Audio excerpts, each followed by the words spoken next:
وہ ہی دستخط کر سکتے ہیں۔ اگر کوئی شخص برطانیہ کا سٹیزن نہیں ہے تو وہ اس کے اوپر سگنیچر نہیں کر سکتا، اس کا کاؤنٹنگ سے کوئی تعلق نہیں ہے۔ ابھی جو 24,000 سے زائد سگنیچر ہوئے ہیں، یہ تمام سگنیچر بھی برطانوی سٹیزنز کی جانب سے ہی کیے گئے ہیں۔ اس کے علاوہ ناظرین، جہاں تک لنک کی بات ہے تو برطانیہ کی پارلیمنٹ کی آپ ویب سائٹ کھولیں گے تو وہاں پر سب سے پہلے یا آپ شایان علی کے نام سے بھی اگر سرچ کریں کہ شایان علی پیٹیشن، تو آپ کے سامنے لنک آ جائے گا، اور اس لنک کے اوپر کلک کرنے کے بعد ہی جو پیٹیشن ہے یہ اوپن ہو جائے گی، اور وہاں پر سگنیچر کا آپشن ہوگا، آپ لوگ سگنیچر کر سکتے ہیں۔ تو کوئی زیادہ مشکل کام نہیں ہے، اور اگر آپ برطانوی شہری ہیں تو تب ہی آپ اس کے اوپر سگنیچر کر پائیں گے۔ اس کے علاوہ ناظرین، برطانیہ کی جانب سے ان کی یہ جو ویب سائٹ ہے اس پر بھی انہوں نے سٹیٹس اس درخواست کا چینج کر دیا ہے، اور جیسا کہ میں نے کہا کہ باضابطہ طور پر اعلان بھی کر دیا گیا ہے کہ چونکہ 10,000 سگنیچر مکمل ہو چکے ہیں تو اب برطانوی حکومت اس کے اوپر رسپانس کرے گی۔ یہ بہت بڑی ڈیولپمنٹ ہے ناظرین، اور یقیناً شادی 22 اگست کو جنید صفدر کی شادی ہے، اس سے پہلے یہ ڈیولپمنٹ ہونا ایک بہت بڑی پریشانی ہے شریف خاندان کے لیے۔ اس کے علاوہ ناظرین، جیسا کہ میں نے کہا بھی کہ 22 اگست کو جنید صفدر کی شادی طے ہے سیف الرحمان کی بیٹی کے ساتھ، تو اس دن ناظرین ایک بڑا فیصلہ کیا گیا ہے۔ جو سٹیزن ہیں،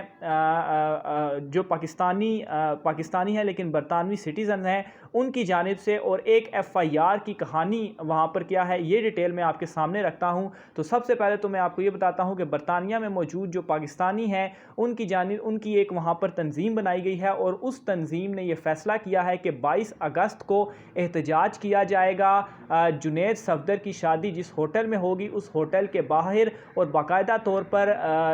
انویٹیشن بھی دیے گئے ہیں، انوائٹ بھی کیا جا رہا ہے لوگوں کو کہ 22 اگست کو 4:30 بجے شام کو تمام لوگ اس ہوٹل کے باہر جمع ہو، اور وہاں سے احتجاج جو ہے وہ شروع کیا جائے گا۔ 4:30 بجے کا باقاعدہ طور پر ناظرین وقت دے دیا گیا ہے۔ اس کے علاوہ ناظرین، اسی تنظیم کے ایک نمائندے نے باقاعدہ طور پر ایک ایف آئی آر بھی درج کی گئی ہے، ایف آئی آر درج کروائی ہے، اور وہ جو ایف آئی آر ہے وہ نامعلوم افراد کے خلاف کرائی ہے، اور اس نے یہ کہا ہے کہ اس کی جان کو خطرہ ہے، اس لیے جو وہ احتجاج کریں گے اس احتجاج میں باقاعدہ طور پر سیکیورٹی پرووائڈ جو ہے وہ کی جانی چاہیے، کیونکہ جو شریف خاندان ہے یا جو جنید صفدر ہیں وہ پہلے بھی اسی طرح بدتمیزی کر چکے ہیں، وہاں پر موجود شہریوں کے ساتھ ان کے ساتھ لڑائی جھگڑا جو ہے وہ کر چکے ہیں، اور ان کے کچھ لوگ بھی ایسے وہاں پر موجود ہیں جن سے ان کو خطرہ ہے، اس لیے باقاعدہ طور پر انہیں وہاں پر سیکیورٹی پرووائڈ کی جائے، اور اگر انہیں کچھ ہوتا ہے تو نام تو انہوں نے نہیں لیا لیکن انڈائریکٹلی ان کا اشارہ جو تھا وہ شریف خاندان کی جانب ہی تھا۔ تو ناظرین، یہ بڑی اہم ڈیولپمنٹس تھیں جو لندن سے ہو چکی ہیں، خاص طور پر نواز شریف کے لیے جو مصیبت ہے وہ دن بہ دن بڑھتی جا رہی ہے، کیونکہ اس پیٹیشن کے اوپر اب برطانوی حکومت کوئی نہ کوئی جواب دے گی، اور 16 سالہ جو شایان علی ہیں، جس کا اگر میں تھوڑا سا بیک گراؤنڈ بتاؤں تو یہ وہی 16 سالہ شایان ہیں جن کی فیملی کے ساتھ عابد شیر علی نے لندن میں ہی ایک ہوٹل پہ وہ لوگ کھانا کھانے گئے تھے، اور وہاں پر کافی ان کی آپس میں تلخ کلامی ہوئی تھی، اور نازیبا